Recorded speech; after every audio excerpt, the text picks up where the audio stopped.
وهاجر إلى الله أحمد بن عيسى وسلوكه المقدم محمد بن علي بعلوي وأصولهم وفروعهم ثم إلى الشيخ أبو بكر بن سالم وأصوله وفروعه ثم إلى مرب الروح والجسد أبو حسن بن أحمد هارون وشيخ أبو يوسف محمد بن علي بن حسن وهباب خارجه بن الهندوان أن الله يغفر لهم يرحمهم ويعني درجاتهم في الجنة ويدعو علينا من بركاتهم وأسرارهم وأنوارهم وعلومهم ونفحاتهم في الدين والدنيا والآخرة بسر الفاتحة.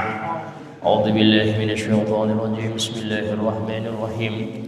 الحمد لله رب العالمين الرحمن الرحيم مالك يوم الدين إياك نعبد وإياك نستعين اهدنا الصراط المستقيم صراط الذين أنعمت عليهم غير المغضوب عليهم ولا الضالين آمين.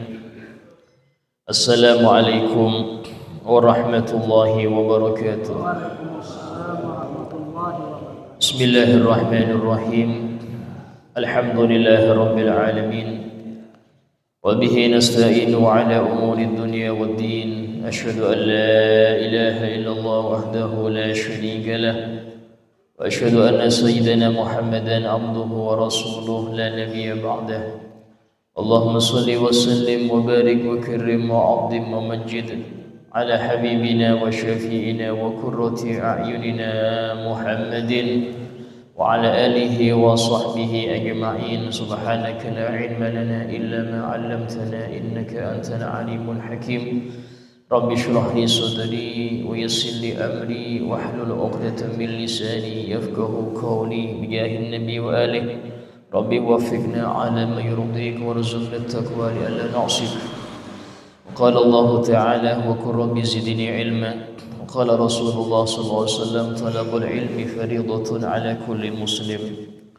Alhamdulillah, segala puji bagi Allah Subhanahu wa taala yang telah memberikan kepada kita nikmat-nikmatnya, bahkan nikmat-nikmat yang besar, yaitu nikmat iman, nikmat Islam, kemudian ditambah dengan nikmat hidayah dan taufiknya, sehingga dengan nikmat taufik dan hidayah itulah kita dikumpulkan oleh Allah dalam majelis yang mulia ini, yaitu majelis ilmu, majelis yang lebih afdal daripada majelis-majelis kebaikan yang lain, lebih afdal daripada majelis zikir, lebih afdal daripada majelis sholawat, lebih afdal daripada majelis Quran.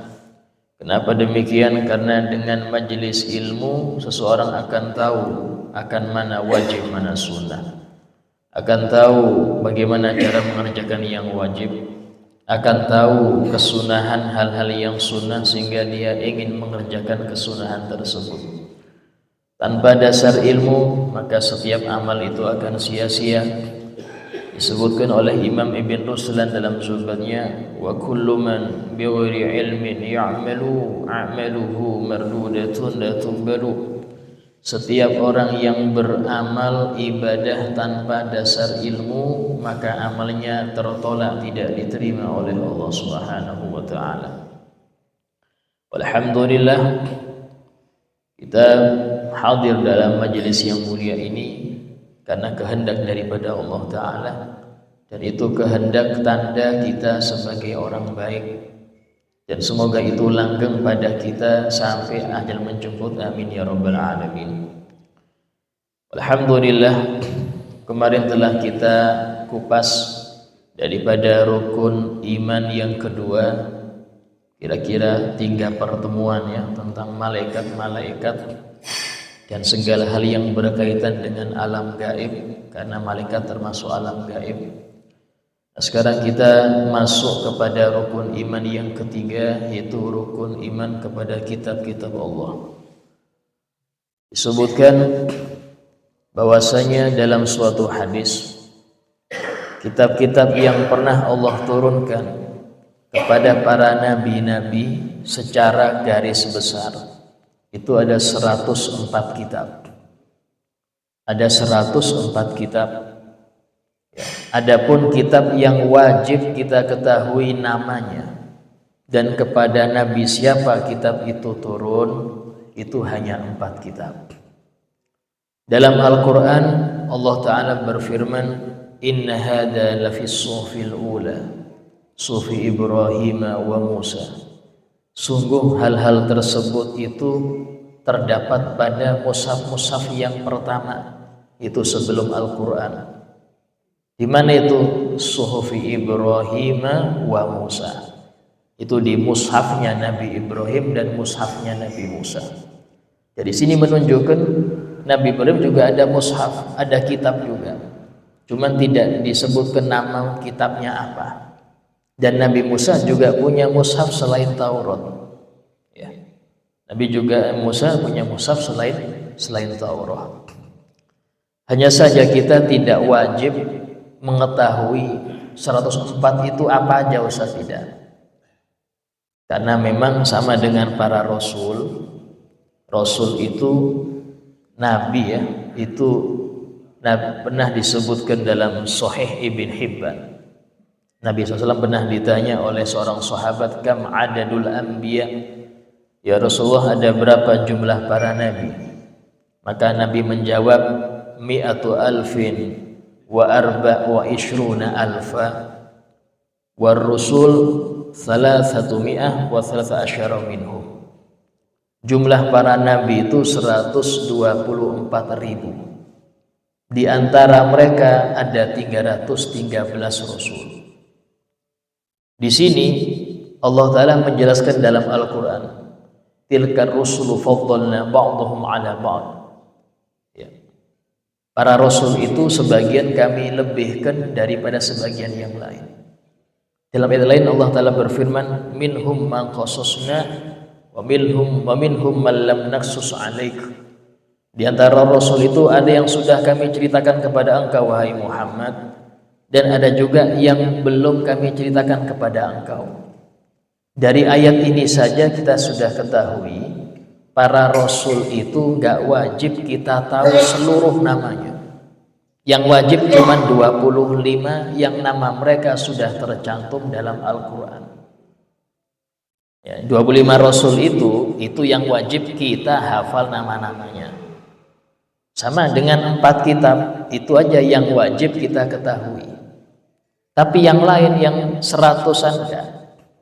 Hanya saja disebutkan di dalam muqaddimah tafsir Ibn Katsir, disebutkan bahwasanya 104 kitab tersebut isinya dikumpulkan di dalam 4 kitab tersebut.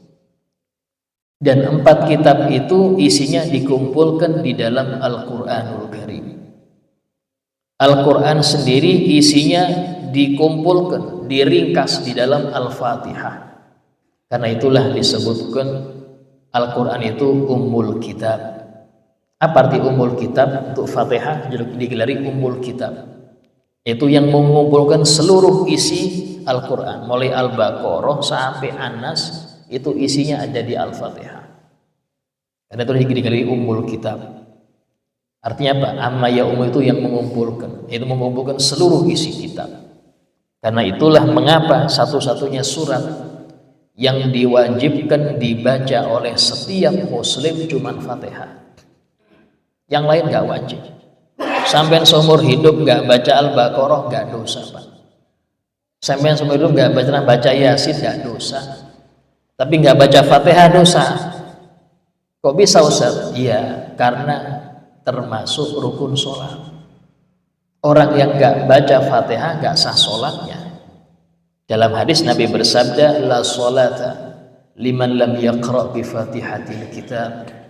Tidak sah sholatnya orang yang gak baca Fatihatul Kitab. Karena itulah ulama mengatakan mengapa Fatihah ini gak masuk juz. Gak masuk juz 1, juz 2, gak masuk dia. Dia menyendiri. Kenapa? Karena dia mencakup 30 juz itu. Dari sinilah pernah Sayyidina Ali bin Abi Thalib yang digelari pintunya kota ilmu. Sesuai dengan sabda Nabi, ana madinatul ilm wa aliyun babuha. Aku ini ibarat kotanya ilmu dan Ali adalah pintunya.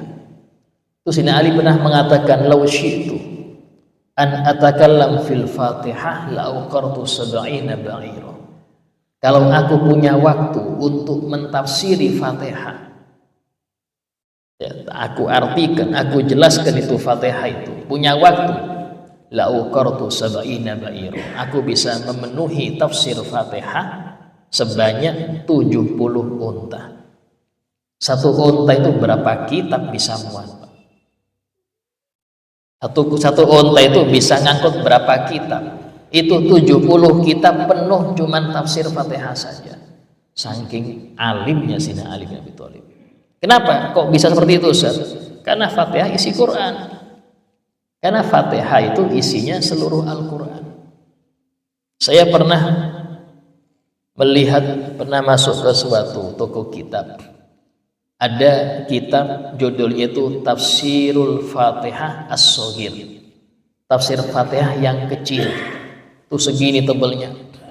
Dan cuma 7 ayat, Pak. Segini tebelnya.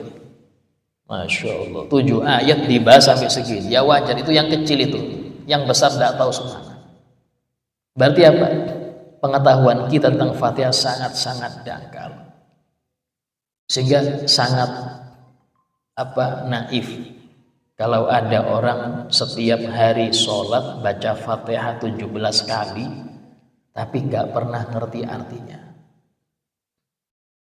Nggak pernah ngerti artinya. Iyyaka na'budu wa iyyaka nasta'in. Apa artinya? Nggak tahu, seumur hidup kayak gini aja. Anda 17 kali baca Fatihah kok bisa nggak ngerti artinya? Sementara yang dituntut bukan cuma artinya, tafsirnya Anda harus paham. Kenapa? Karena nggak bisa kita khusyuk kalau nggak memahami setiap ayat yang kita baca. Bagaimana orang itu bisa khusyuk sholat sementara dia nggak paham apa yang dia baca? Nah, dari sini penting untuk kita sesekali waktu, ya, sebelum tidur baca arti iftitah, arti surat-surat pendek yang biasanya Anda baca, arti tasbih ketika ruku, i'tidal, baca itu pelajari. Sehingga nanti akan sering Anda baca, bisa Anda rasakan dalam sholat Anda. Karena minimal orang dibilang khusyuk kalau dia mengerti apa yang dia baca. Itulah dikatakan wala taqrabus sholata wa antum sukara. Jangan mendekati sholat sementara kalian masih mabuk. Apa arti mabuk? Hatta ta'lamu ma taqulun, sampai engkau paham apa yang engkau ucapkan, baru sadar. Artinya kalau masih belum paham apa yang dia baca, berarti masih mabuk. Kalau dia sholat belum paham apa yang dia baca dalam konteks ayat itu, ya, berarti masih dianggap mabuk gitu. Sehingga dari sini penting untuk kita memahami apa yang kita baca. Kembali kepada pembahasan. 4 kitab tersebut, ya, yang pertama adalah Taurat, diturunkan kepada Nabi Daud alaihissalam. Kemudian yang kedua, Taurat kepada Nabi Musa alaihissalam. Yang kedua adalah Zabur, turunkan kepada Nabi Daud alaihissalam. Yang ketiga Injil, turunkan kepada Nabi Isa alaihissalam. Dan yang keempat adalah Al-Quranul Karim yang diturunkan kepada Nabi kita Muhammad SAW. 3 kitab ini, bahkan semua kitab selain Quran, itu Allah tidak menjamin otentiknya. Karena Allah serahkan semua penjagaannya itu kepada nabi-nabi di zaman itu. Dan kepada para pengikut nabi-nabi tersebut setelah nabi itu wafat. Allah Ta'ala berfirman, bimastufidu min kitabillah, dengan apa yang sudah dititipkan kepada mereka daripada kitab Allah. Artinya kitab Allah selain Al-Quran itu diserahkan penjagaannya kepada para nabi dan umatnya. Karena itulah wajar 3 kitab ini setelah nabinya wafat banyak perubahan. Sampai-sampai Allah Ta'ala berfirman menceritakan bagaimana mereka ini gampang betul merubah isi kitab-kitab suci itu. Yuharrifunal kalima amma wadhi'ihi. Mereka merubah setiap kalimat di dalam kitab-kitab itu dari tempat-tempatnya. Itu sudah Allah ceritakan. Bagaimana orang Yahudi dengan Tauratnya, orang Nasrani dengan Injilnya, itu dirubah-rubah. Bahkan kalau kita perhatikan, ada 4 Injil yang terkenal. Ya, Injil Lukas, Matius, terus Injil apa lagi itu? Lain-lain. Barnabas itu yang sebelumnya. Lukas, Matius, Yohanes, sama satunya lupa kita. Itu 4 Injil ini beda-beda redaksi. Dan 4 ini adalah murid-muridnya Nabi Isa. Murid-muridnya Nabi Isa. Hanya saja 4 kitab ini ditemukan 2 abad setelah Nabi Isa diangkat. Artinya, terus siapa ini yang memunculkan yang katanya ini milik Lukas ini siapa? Yang munculkan ini siapa? Gak ada yang tahu. Karena itulah kontetiknya tidak bisa dipegang. Gak bisa dipegang. Ada yang lebih mendekat Barnabas ngarannya. Cuman tetap ini tidak bisa dipercaya lagi. Karena apa? Karena tidak dijamin penjaganya oleh Allah Ta'ala. Untuk Al-Quran, Allah sudah berfirman, Inna nahnu nazzalna dzikra wa inna lahu lahafidun. Sungguh kamilah yang menurunkan Al-Quran dan kami juga yang menjaganya. Dengan apa? Dengan dimudahkan setiap umat ini untuk menghafalnya. Dalam Al-Quran ada mungkin lebih dari 10 kali. Dalam satu surat Allah berfirman, walaqad yassarnal qur'ana lidzikri fahal mim mudzakir. Sungguh telah kami mudahkan Quran itu untuk dihafal. Apakah ada yang mau menghafal? Itu berulang-ulang dalam satu surat, 10 kali lebih. Walaqad yassarnal qur'ana lidzikri. Sungguh telah kami mudahkan Quran ini untuk dihafal. Fahal min mudzakir, apakah ada yang mau menghafalnya? Sampai Allah ngasih apa? Nyodorkan, ayo hafalkan. Kenapa? Karena ini bentuk penjagaan Allah untuk Al-Quran. Saking banyaknya yang hafal, satu aja ayat kurang, ngerti semua, ini kurang. Ini berubah. Kenapa? Yang menjaga hati-hati orang-orang yang dipilih oleh Allah. Kalau kertas bisa ditipu, Pak. Tulisan bisa ditipu, tapi kalau yang masuk sini nggak bisa. Yang masuk sini nggak bisa. Nah, dari situlah rata-rata ya, kayak di Madinah itu saya pernah mampir sana, tempat pencetakan Quran. Itu sebelum dikeluarkan, sebelum diterbitkan, itu dicek oleh beberapa hufaz. Beberapa hufaz itu ngecek masing-masing. Baru kalau sudah beres semua hufaz menyatakan ini beres, baru diterbitkan. Sehingga ini menunjukkan penjagaan sangat. Padahal di masa Nabi kita Muhammad SAW itu Al-Quran belum terkumpul. Al-Quran belum terkumpul. Ya, kapan terkumpulnya? Ketika masa Khalifah Abu Bakar Siddiq. Itu Sayyidina Umar bin Khattab lapor, wahai Khalifah, ini di perang Yamamah ketika melawan Musailimah Al-Kadzab yang ngaku Nabi itu 70 penghafal Quran meninggal. Sehingga kata Sayyidina Umar, aku khawatir banyak yang meninggal ini akhirnya nggak tercatat. Terus kayak apa masuk wahai Umar, kata Khalifah. Ini minta tolong dikumpulkan penghafal Quran, dikumpulkan itu Quran. Kata Sayyidina Abu Bakar Siddiq, aku tidak mau melakukan sesuatu yang Nabi tidak pernah melakukannya. Takut melanggar. Kata Sayyidina Umar, demi Allah ini baik. Ini dia ada dalam Sahih Bukhari kalau nggak salah. Sehingga beberapa hari kemudian Sayyidina Abu Bakar Siddiq dibuka hatinya oleh Allah. Dipanggil lagi. Ya Umar, betul yang kau katakan itu betul. Siapa yang nulis wahyu? Ada sahabat Zaid bin Thabit. Beliaulah pertama kali yang mengumpulkan. Jadi ada yang bawa dari pelepah kurmanya, ada yang membawa dari kulit binatang, ada yang dari tulang. Tapi tadi semua yang nyetor itu harus dengan hafalan juga. Dia hafal dan juga ada tulisan, dikumpulkan, ditulis lagi. Dan itu zaman Sayyidina Abu Bakar Siddiq baru 2 tahun ya beliau meninggal. Dilanjutkan oleh Khalifah Umar. Di Khalifah Umar masih berlanjut itu, belum sempurna. Bahkan tulisan Al-Quran aslinya itu nggak ada harokat, nggak ada titik. Jadi nun sama ya itu Anda nggak tahu. Kalau bukan orang Arab asli nggak bisa baca, Pak. Kita yang gondol aja nggak bisa baca. Yang gondrong nggak lagi yang gondrong. Ini yang titik nggak ada, harokatnya nggak ada, titik nggak ada.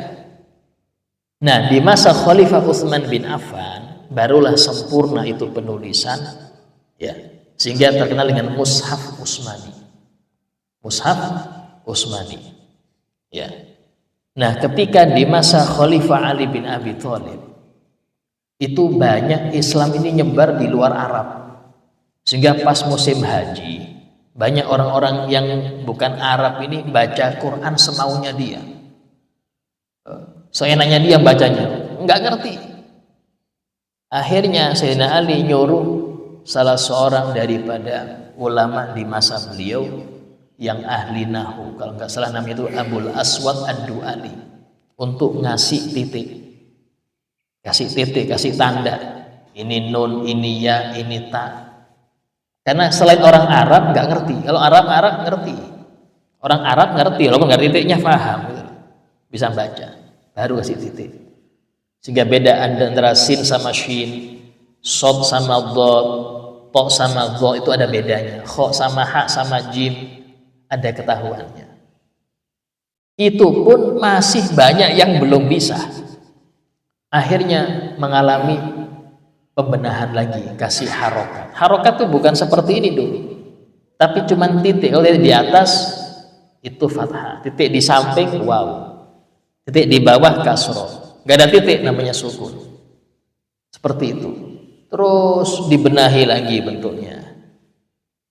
Terus sampai ada kasih tanda wakof, ada wakof lam, lebih baik wakof, ada sod lam, lebih baik nyambung, ada wakof lazim harus berhenti, ada wakof lam alif artinya nggak boleh berhenti. Itu ditulis lagi. Ya. Dari sini pembaharuan Al-Quran itu terjadi setiap masa. Bahkan sekarang ini lebih modern lagi, Pak.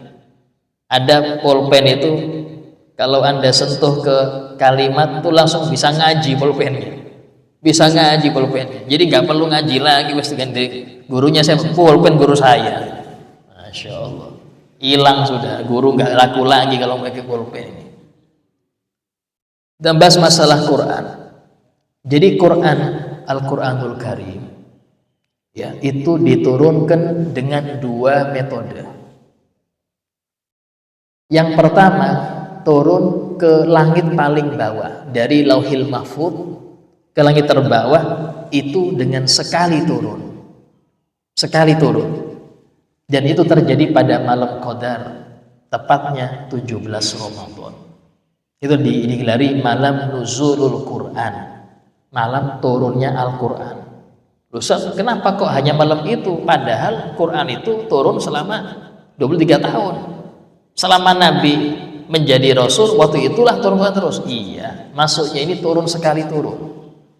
Itulah ada 2 kalimat, ada anzalna, ada nazzala. Kalau anzala itu nurunkan sekali turun. Itulah dalam Al-Quran, inna anzalnahu fi lailatul qadr. Sungguh kami turunkan Al-Quran sekali turun, itu dari Lauhul Mahfuz ke langit yang paling bawah, itu di malam Qadar, tepatnya malam 17 Ramadan. Nah, dari langit paling bawah kepada Nabi Muhammad SAW melalui malaikat Jibril, itu namanya nazzala, berangsur-angsur, nggak turun langsung ke Nabi. Kalau kitab yang lain, Taurat, Injil, langsung turun, langsung bentuk kitab.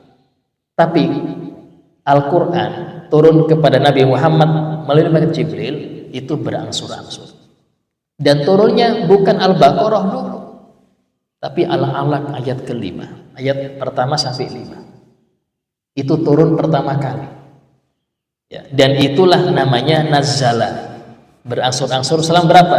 Kurang lebih 23 tahun. Itu Nabi diangkat jadi Rasul umur 40, wafat umur 63, kira-kira 23 tahun. Disepakati para ulama, ayat yang pertama kali turun adalah Al-Alaq 5 ayat pertama. Habis itu tidak turun lagi kurang lebih 3 tahun. 3 tahun nggak turun. Dan turun berikutnya setelah 3 tahun itu surat Al-Muddatsir. Ya ayyuhal muddatsir kum fa'andir rabbaka fakabbir, itu turun yang kedua. Ya. So, bagaimana aturan Quran kok bisa Al-Baqarah dulu? Itu dari Nabi Muhammad SAW. Nabi yang ngatur. Nanti ini letakkan ayat ini sebelum ayat ini, setelah ayat ini. Tapi nggak semua sahabat nulis, Pak. Karena ada kalinya sahabat itu ikut majelis cuma sebulan, kemudian suruh perang. Perangnya itu nggak sehari 2 hari. Sehingga orang yang mengumpulkan Quran dari awal sampai akhir, ya, 30 juz di sahabat itu sangat dikit, nggak banyak. Kenapa? Karena jarang yang kumpul dengan Nabi terus. Sementara wahyu itu kapanpun turun. Jarang ada sahabat yang siap sedia langsung nulis. Itulah penulis wahyu sangat banyak. Di antaranya sahabat Zaid bin Thabit, sahabat Muawiyah bin Abi Sufyan, itu di antara para penulis wahyu. Nah, kemudian Al-Quran ini bahwasanya ayat paling terakhir turun, ya disepakati oleh para ulama, itu ayat yang turun 9 hari sebelum Nabi wafat. Kalau ayat al-yawma akmaltu lakum dinakum itu turun pada 9 Dzulhijjah, ketika Nabi di atas untanya sedang khutbah di padang Arafah. Waktu itu turun ayat al-yawma akmaltu lakum dinakum. Itu masih lama, antara turun itu dengan Nabi masih lama, kira-kira 90 hari. Karena Nabi wafat itu sama dengan tanggal lahirnya, 12 Rabiul Awal. Ya, sementara Dzulhijjah, Muharram, Safar, Rabiul Awal, ada 3 bulan kira-kira. Jadi itu bukan ayat terakhir. Ayat terakhir itu yang 9 hari sebelum Nabi wafat itu turun. Apa itu? Dalam kitab Al-Itqan Imam Nawawi mengatakan itu ayat wattaqu yawman turja'una fihi ila Allah tsumma tuwaffa kullu nafsin ma kasabat wa hum la yudlamun. Itu ayat terakhir. 9 hari sebelum wafat itu turun terakhir. Dalam surah Al-Baqarah kalau nggak salah di ayat-ayat terakhir. Nah, kemudian Al-Quran ini sebagai mukjizat paling besar untuk Nabi Muhammad. Bahkan kata ulama, satu-satunya mukjizat yang masih bisa dirasakan itu cuman Al-Quran. Yang lain belah bulan, selesai, Nabi wafat, gak ada lagi. Air yang keluar dari jari jemari Nabi gak ada lagi. Pohon yang Nabi panggil langsung jalan itu pohon baris, gak ada lagi sudah. Kenapa? Karena semua itu mukjizat yang bisa dilihat, bisa dirasakan. Tapi Al-Quran bukan mukjizat panca indera. Al-Quran ini mukjizat ini akal. Karena itulah mengapa Allah Ta'ala nyuruh kita bukan cuma baca Quran, bukan cuma ngafalin, tapi apa? Tadabbur. Dengan tadabbur Anda bisa tahu ini mukjizat. Orang kalau nggak tadabbur nggak bisa tahu mukjizatnya Al-Quran, Pak. Apa Allah firman? Kitabun anzalnahu ilaika mubarakun liyadabbaru ayatih. Inilah suatu kitab yang kami turunkan kepada engkau Muhammad yang penuh berkah. Liyadabbaru ayatih, agar mereka umatmu mentadabbur, merenungi, memikirkan setiap ayat-ayatnya. Itu tujuan Quran diturunkan. Dengan tadabbur itulah kita bisa merasakan mukjizatnya Al-Quran. Al-Habib Ali bin Muhammad Al-Habsyi dalam maulidnya itu disebutkan, beliau mengatakan tanazzuluhu 'alal ulama'i baqin. Turunnya ilmu Quran kepada para ulama itu kekal sampai hari kiamat.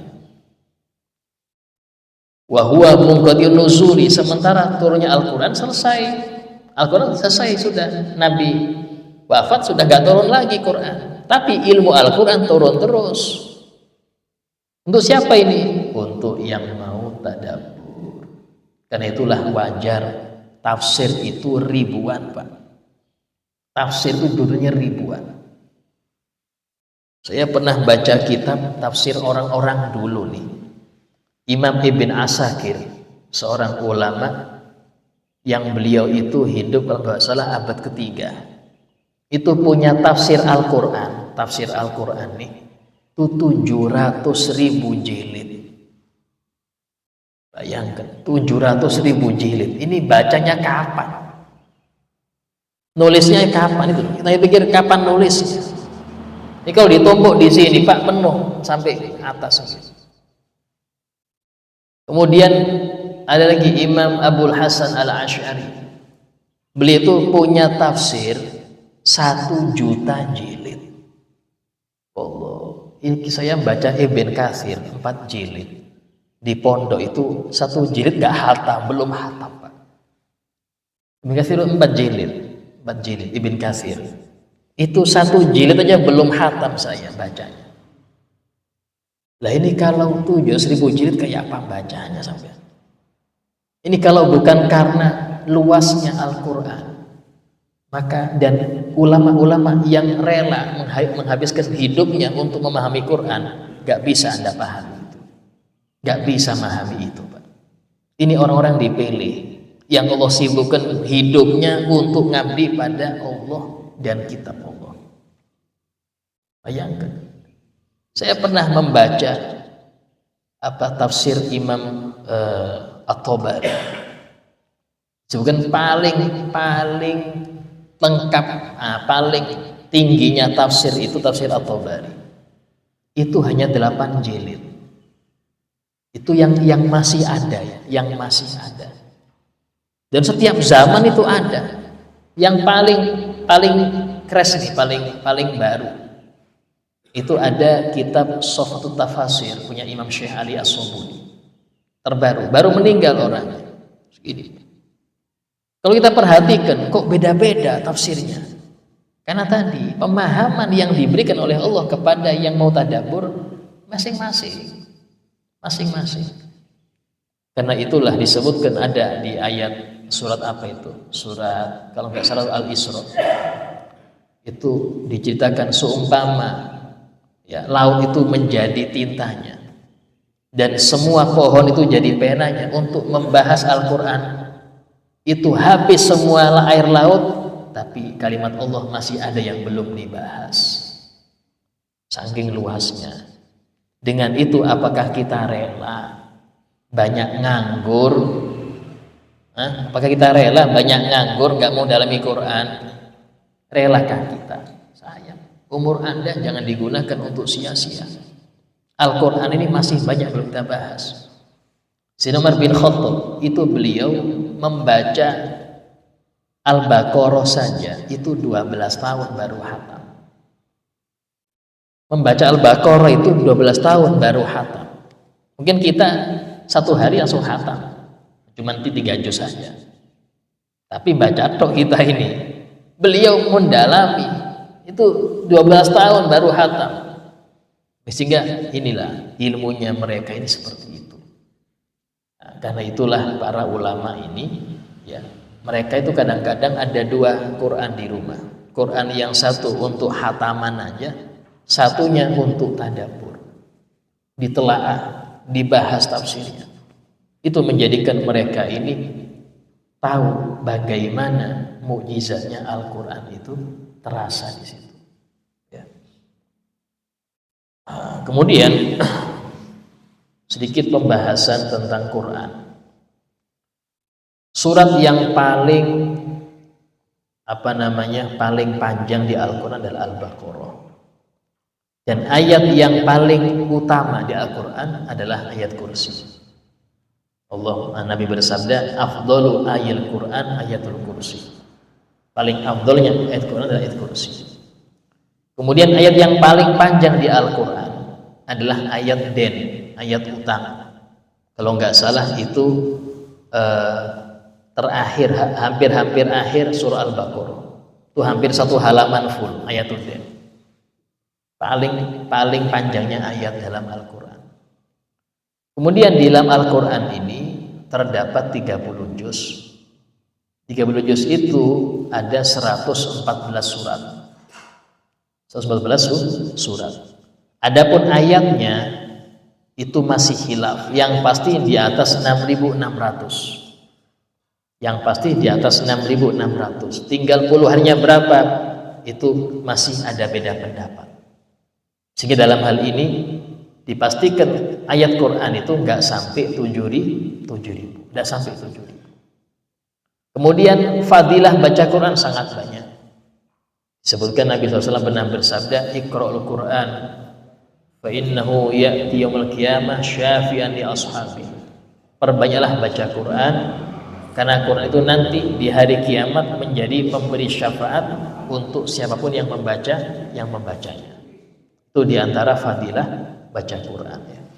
Insyaallah akan kita bahas yang akan datang tentang hal-hal yang berkaitan dengan fadilah baca Quran dan fadilah orang-orang yang berkecimpung dengannya.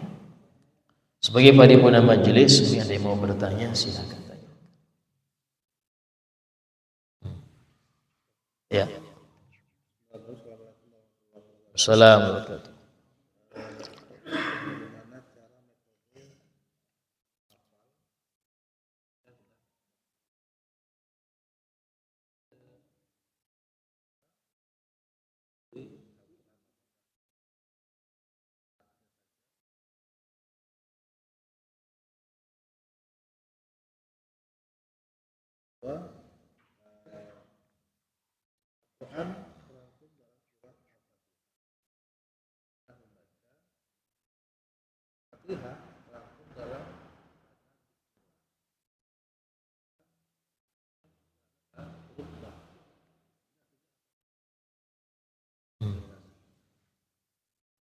Ya, dalam metode ngafal itu, nah itu yang lebih paham mungkin para penghafal ya.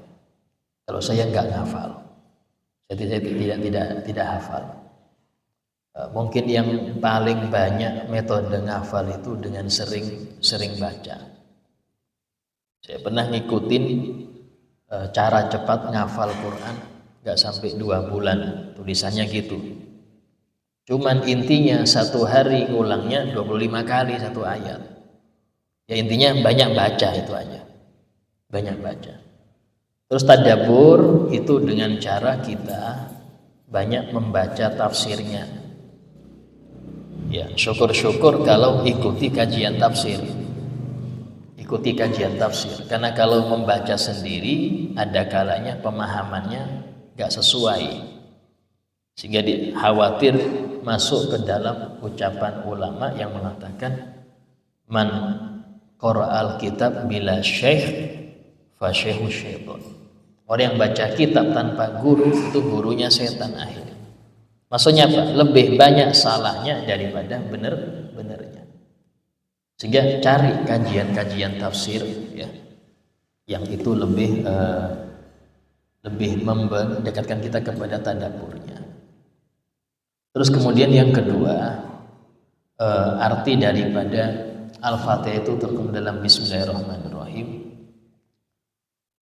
Itu ucapan yang kurang paham saya. Kenapa Bismillah itu kamu dalam Bismillah itu belum tahu. Dan memang ada disebutkan dalam tafsir Ibn Katsir, Fatihah itu dikumpulkan dalam Bismillahirrahmanirrahim dan Bismillah dalam huruf ba-nya. Tapi maksudnya apa? Wallahu a'lam. Saya belum tahu itu. Apa hikmah kok Al-Fatihah ini terangkum dalam Bismillah ini, apa hikmahnya? Belum tahu. Sama kayak tadi, semua Al-Quran ada di Al-Fatihah, ya itu aja yang kita tahu. Cuman apa sebabnya, hikmahnya apa? Ini Allah a'lam. Kita belum tahu hikmahnya di sini. Cuman yang pasti tadi, mengapa Al-Fatihah itu diwajibkan? Karena dia mencakup seluruh Al-Quran. Dia mencakup seluruh Al-Quran. Yang lain? Alhamdulillah ya, insyaallah.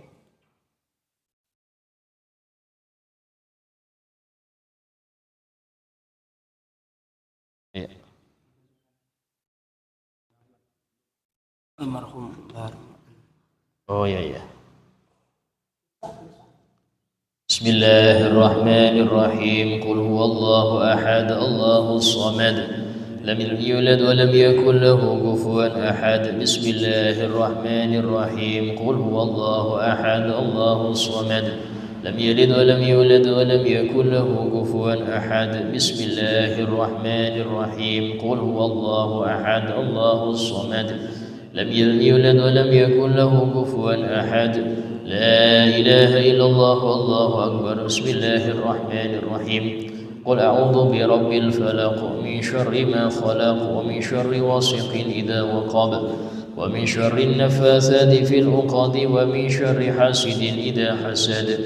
لا إله إلا الله والله أكبر. بسم الله الرحمن الرحيم. قل أعوذ برب الناس ملك الناس إله الناس من شر الوسواس الخناس الذي يوسوس في صدور الناس من الجنة والناس. لا إله إلا الله والله أكبر. بسم الله الرحمن الرحيم. الحمد لله رب العالمين الرحمن الرحيم مالك يوم الدين إياك نعبد وإياك نستعين اهدنا الصراط المستقيم صراط الذين أنعمت عليهم غير المغضوب عليهم ولا الضالين آمين. بسم الله الرحمن الرحيم. الحمد لله رب العالمين حمدا كثيرا طيبا باركا فيه على كل حال حمدا يوافي نعمه يكافي مزيدا. يا ربنا لك الحمد كما ينبغي لجلال وجهك ولعظيم سلطانك. سبحانك لا نحصي ثناء عليك أنت كما أثنيت على نفسك. فلك الحمد حتى ترضى ولك الحمد إذا رضيت ولك الحمد بعد الرضا. اللهم صل وسلم على سيدنا محمد في الأولين والآخرين وصل وسلم على سيدنا محمد في النبي المرسلين وسلم على سيدنا محمد في الملأ الأعلى إلى يوم الدين. اللهم تقبل ما قرأنا القرآن العظيم وما عملنا من خير في هذا المجلس المبارك هدية واصلة ورحمة نازلة وبركة شاملة وصدقة متقبلة. نقدم ذلك ونهديه إلى حضرة سيدنا وحبيبنا شفيعنا وقرة محمد صلى الله عليه وسلم وجميع إخوان الأنبياء والمرسلين جميع الصحابة والتابعين وتابع التابعين لهم بإحسان الدين وسمن قرنا لأجله بحر ما بنتك ما نسي أحمد يعني بن عبد الله وجل فداء لهم من النار فكنهم من النار وإذقا لهم من النار وسترا لهم من النار ونجاة لهم من النار. اللهم اغفر لهم وارحمهم وعافهم واعف عنهم. اللهم ادخل في قبورهم الروح والريحان والفسد والأمان والعفو والرضوان. يا حنان يا منان يا من إذا سئل أعطى وإذا سئل أعان. ربنا اغفر لنا ولإخواننا الذين سبقونا بالإيمان ولا تجعل في قلوبنا غلا للذين آمنوا ربنا إنك رؤوف رحيم. ربنا آتنا في الدنيا حسنة وفي الآخرة حسنة وقنا عذاب النار. وصلى الله على سيدنا محمد وعلى آله وصحبه وسلم والحمد لله رب العالمين. السلام عليكم ورحمة الله وبركاته. Waalaikumsalam warahmatullahi wabarakatuh.